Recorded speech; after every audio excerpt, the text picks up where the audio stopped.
पोरबंदर विधानसभा क्षेत्र से जुड़े हुए सभी उपस्थित भाइयों बहनों,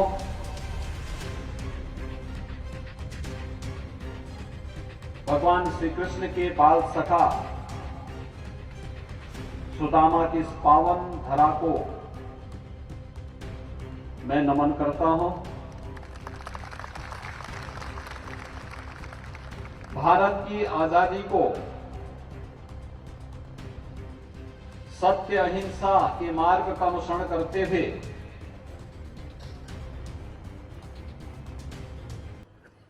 दुनिया के अंदर अपनी सादगी और अपनी सच्चाई के बल पर बड़ी बड़ी ताकतों को हिलाने वाले पूज्य बापू की इस जन्मभूमि, राष्ट्रपिता महात्मा गांधी की इस पावन जन्मभूमि को मैं कोटि कोटि नमन करते हुए आप सबका हृदय से अभिनंदन करता हूं। भाइयों बहनों, सुदामा की पावन भूमि तो है ही, राष्ट्रपिता महात्मा गांधी जी की भी पावन भूमि होने के साथ ही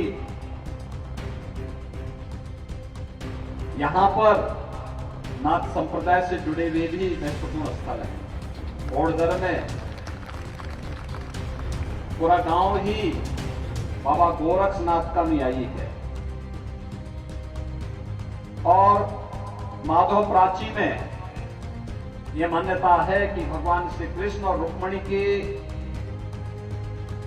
शादी ब्याह के कंकण बंधन के कार्यक्रम को भी वहां पर महायोगी बाबा गोरक्षनाथ जी ने ही संपन्न किया था और वह उसकी स्मृतियां आज भी यहां पर जुड़ी हुई है। गुजरात की धरती हर देशवासी गौरव की अनुभूति करता है। जब भी देश संकट के दौर से गुजरा है, गुजरात नेतृत्व देने के लिए खड़ा हुआ है। आजादी की लड़ाई हो या स्वतंत्र भारत में जब ब्रिटिश सत्ता भारत को अनेक टुकड़ों में बांटने का षड्यंत्र कर रही थी, तब इसी धरती के लाल, इसी धरती के सपूत लोक पुरुष सरदार वल्लभ भाई पटेल ने भारत गणराज्य में 563 से अधिक रियासतों को शामिल करवा करके भारत की एकता का जो दृढ़ निश्चयी कार्य उस कालखंड में किया था और दुनिया के लिए कौतूहल और आश्चर्य का विषय है। लेकिन इसी धरती के सपूत लोक पुरुष सरदार वल्लभ भाई पटेल के नेतृत्व में कार्य हुआ और भाइयों बहनों, जब कांग्रेस की परिवारवादी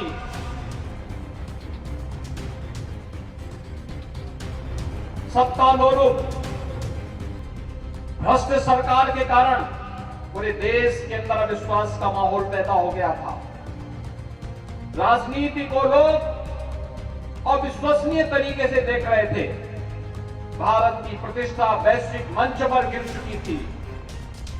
आंतरिक और बाह्य सुरक्षा तार-तार हो चुकी थी। देश के अंदर आतंकी घटनाएं, नक्सलवाद की घटनाएं चरम पर थी।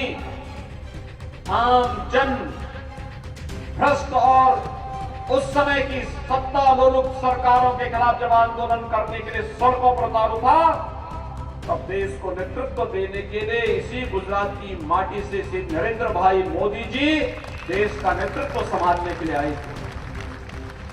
और विगत 8.5 वर्ष के अंदर आपने देखा होगा, मोदी जी के नेतृत्व में गुजरात ने विकास की यात्रा को आगे बढ़ते हुए देखा है। मोदी जी के नेतृत्व में एक सुरक्षित और समृद्ध गुजरात के सपने को साकार होते हुए गुजरात वासियों ने देखा है और आज पूरा भारत एक भारत श्रेष्ठ भारत की इस परिकल्पना को साकार होते हुए देख रहा है। वैश्विक मंच पर भारत की बढ़ती हुई प्रतिष्ठा किसी से छुपी हुई नहीं है। यह वर्ष देश की आजादी का अमृत महोत्सव का वर्ष है। आजादी के अमृत महोत्सव वर्ष पर हमारे लिए इससे बड़ी गौरव की बात क्या हो सकती है। कि जिस देश पर ब्रिटेन ने 200 वर्षों तक शासन किया था, आज उस ब्रिटेन की अर्थव्यवस्था को पछाड़ करके मोदी जी के नेतृत्व में भारत दुनिया की 5वीं अर्थव्यवस्था बना है। दुनिया के 20 प्रमुख देश जिनका दुनिया के 80% संसाधनों पर अधिकार है, उन देशों का नेतृत्व अगले 1 वर्ष तक मोदी जी के नेतृत्व में भारत करेगा और दुनिया के अंदर शांति, सौहार्द, समृद्धि और मानवता के कल्याण का एक विस्तृत खाका प्रस्तुत करेगा। आजादी के अमृत महोत्सव के अवसर पर एक गौरव इसी गुजरात की माटी के सपूत प्रधानमंत्री मोदी जी के नेतृत्व में भारत को प्राप्त हुआ है। भाइयों बहनों, 2014 के पहले जिस सीमन के आतंकियों भारत के अंदर घुस करके बम विस्फोट करता, आतंकी घटनाओं को अंजाम देता था, आज किसी आतंकी संगठन का दुस्साहस नहीं कि भारत के अंदर घुस करके किसी आतंकी घटना को अंजाम दे सके। किसी देश की हिम्मत नहीं कि टेढ़ी नजरों से भी भारत की सुरक्षा को देख सके। अगर देखेगा तो भारत के 72 सेना के जवान सर्जिकल स्ट्राइक और एयर स्ट्राइक के लिए सदैव तैयार रहते हैं। उनकी मांद में घुस करके वहीं मार देते हैं। आज कोई भारत की सुरक्षा में सेंध नहीं लगा सकता। और जो कुछ बचा था, कश्मीर में धारा 370 को हटा करके प्रधानमंत्री मोदी जी और गृह मंत्री अमित शाह जी ने आतंकवाद की ताबूत पर अंतिम कील भी ठोक दिया है। अब आतंकवाद और नक्सलवाद के लिए भारत की धरती पर कोई जगह नहीं। भाइयों बहनों, एक और सुरक्षित होता हुआ भारत, दूसरा समृद्धि की ओर बढ़ता हुआ भारत और तीसरी तरफ अपनी विरासत का सम्मान करता हुआ भारत। कोई सोचता था कि अयोध्या में भगवान राम के मंदिर के निर्माण का कार्य प्रारंभ हुआ। 500 वर्षों तक आंदोलन चला था, 500 वर्षों तक 76 से अधिक बड़े बड़े संघर्ष हुए थे, युद्ध हुए थे, 3 लाख से अधिक हिंदू शहीद हुआ था। लेकिन भाइयों बहनों, कोई हिम्मत नहीं कर रहा था। ये प्रधानमंत्री मोदी जी का दृढ़ इच्छा शक्ति, उनके दूरदर्शिता का परिणाम है। आज अयोध्या में भगवान राम का भव्य मंदिर के निर्माण का कार्य चल रहा है। भव्य मंदिर का निर्माण, भव्य राम मंदिर के निर्माण का कार्य अयोध्या में प्रारंभ हो गया है।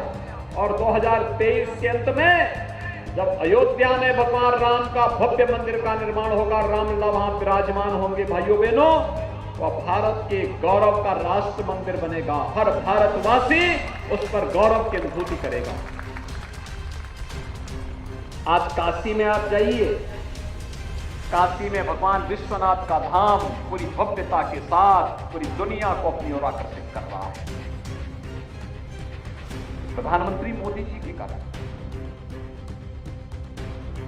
भगवान सोमनाथ का धाम, कभी कोई विदेशी आक्रांत आया था, उसने यहां पर इस क्षेत्र को अपवित्र करने का दुस्साहस किया था।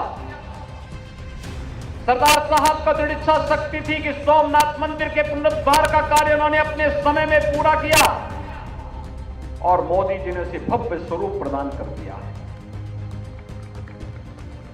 द्वारका धाम भव्य स्वरूप ले रहा है। माता अंबा का पवित्र धाम भव्य रूप ले चुका है।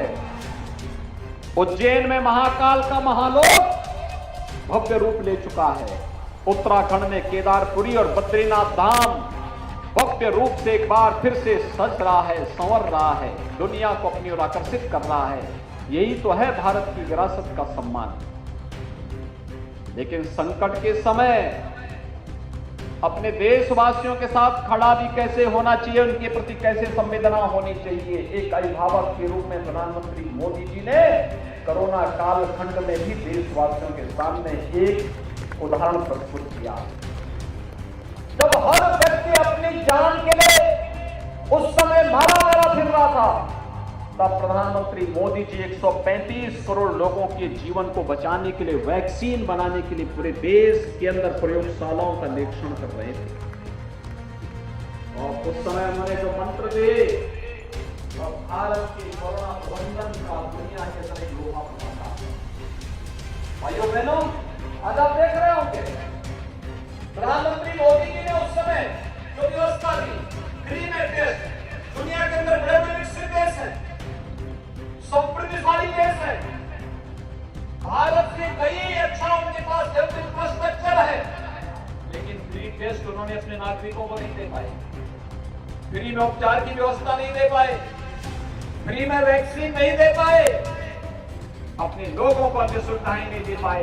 लेकिन भारत के अंदर 135 करोड़ लोगों को फ्री में टेस्ट, फ्री में वैक्सीन, फ्री में उपचार, और भाइयों बहनों 80 करोड़ लोगों को 2.5 वर्ष तक फ्री में राशन की सुविधा भी प्रधानमंत्री मोदी जी ने दी। और गुजरात के अंदर डबल इंजन की सरकार डबल डोज राशन कर दी, लगातार दे रही थी। यही है सरकार जो संकट के समय में आपके साथ खड़ी हो, और यही भारतीय जनता पार्टी की पहचान है। भारतीय जनता पार्टी बोलती ने जो बोलती है वही करती है, और कांग्रेस जो बोलती है वह नहीं करती है।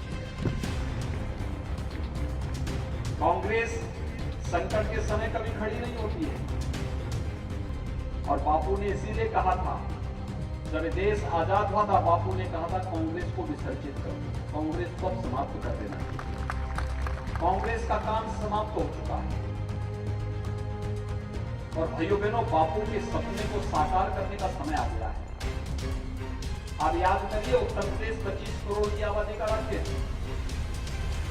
25 करोड़ की आबादी है, 403 विधानसभा सीट है, और कांग्रेस के कितने सदस्य हैं? 2। राम नाम सत्य है कि 4 आदमी चाहिए होते हैं, 4 भी नहीं है। और इसलिए भाइयों बहनों, मैं आपसे यही अपील करने के लिए आया हूं कि समृद्धि और सुरक्षा भाजपा दे रही है। आप देखते रहे होंगे 2000 यानी भाजपा के पहले मोदी जी के मुख्यमंत्री बनने के पहले गुजरात में दंगे होते थे, कर्फ्यू लगता था, आतंकी घटनाओं को अंजाम दिया जाता था। पिछले 20 वर्ष में गुजरात में दंगा नहीं, कर्फ्यू नहीं, आतंकी वारदात नहीं, किसी प्रकार की सुरक्षा में सेंध नहीं, बेटियों और बहनों की सुरक्षा में किसी प्रकार का कोई खिलवाड़ नहीं। गुजरात विकास का एक मॉडल बना है, सुरक्षा का एक मॉडल बना है, पावर सरप्लस स्टेट के रूप में देश के सामने और दुनिया के सामने एक मॉडल बना है। गुजरात का अन्नदाता किसान समृद्धि की ओर अग्रसर हुआ है, और अकेले भारत है जो अपने 12 करोड़ किसानों को प्रधानमंत्री किसान सम्मान निधि का लाभ भी देता है। अकेले भारत दुनिया के अंदर एक देश है जो अपने युवाओं के लिए रोजगार के लिए मिशन रोजगार चला करके 10 लाख युवाओं को अमृत पथ के, अमृत वीर के चयन के लिए एक अभियान चलाता है। 10 लाख युवाओं को नौकरी और रोजगार के लिए विशेष अभियान चलाता है। केवल भारत के अंदर चल रहा है। डिजिटल इंडिया की परिकल्पना ये मोदी जी की है। स्टार्टअप इंडिया ये मोदी जी का है। स्टैंड अप इंडिया ये मोदी जी का संकल्प का प्रतिफल है। मेक इन इंडिया ये मोदी जी के उन संकल्पों को साकार स्वरूप प्रदान कर रहा है। हर घर नल की योजना ये मोदी जी की परिकल्पना का आधार है। और भाइयों बहनों, जो एक कनेक्टिविटी इतनी अच्छी हुई है, कितने अच्छे हाईवे, कितने अच्छे एयर कनेक्टिविटी है, पोर्ट के निर्माण हो रहे हैं, हर गरीब के लिए उसकी सुविधा का लाभ उसे उपलब्ध कराया जा रहा है। हर गरीब के लिए आवास की सुविधा हो, स्वच्छ भारत मिशन के अंतर्गत उसके घर में शौचालय निर्माण का कार्य हो, विधवा महिलाओं के लिए विधवावस्था पेंशन, वृद्धजनों के लिए वृद्धजन पेंशन, दिव्यांगजनों के लिए दिव्यांगजन पेंशन की सुविधा का लाभ दिया जा रहा है।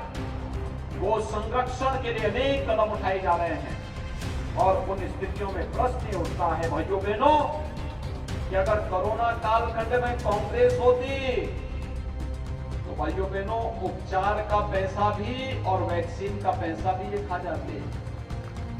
कोरोना कालखंड में क्या कांग्रेस के भाई बहन आपका हालचाल लेने के लिए आए थे क्या?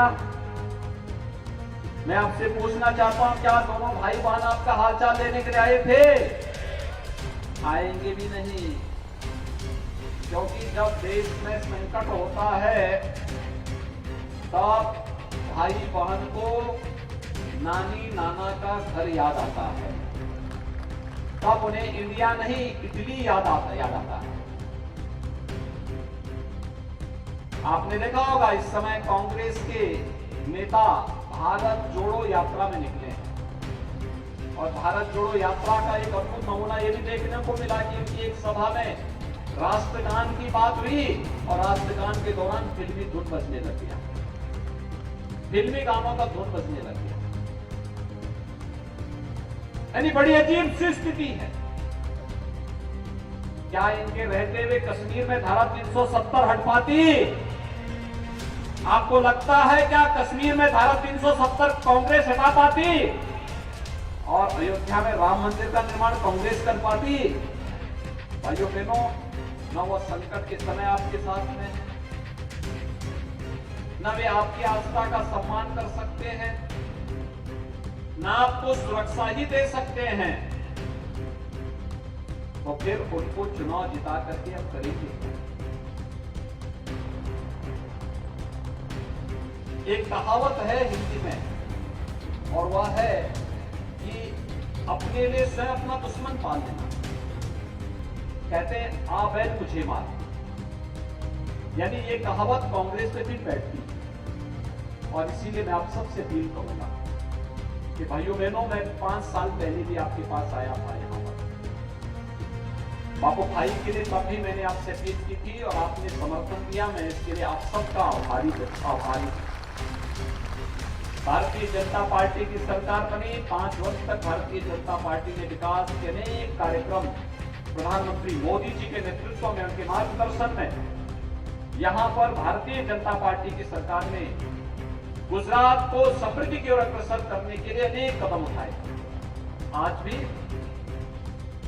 दिल्ली से पूरे देश का नेतृत्व कर रहे हैं प्रधानमंत्री मोदी जी, और गुजरात में श्री भूपेंद्र भाई पटेल के नेतृत्व में कार्यक्रम तेजी के साथ आगे बढ़ रहा है।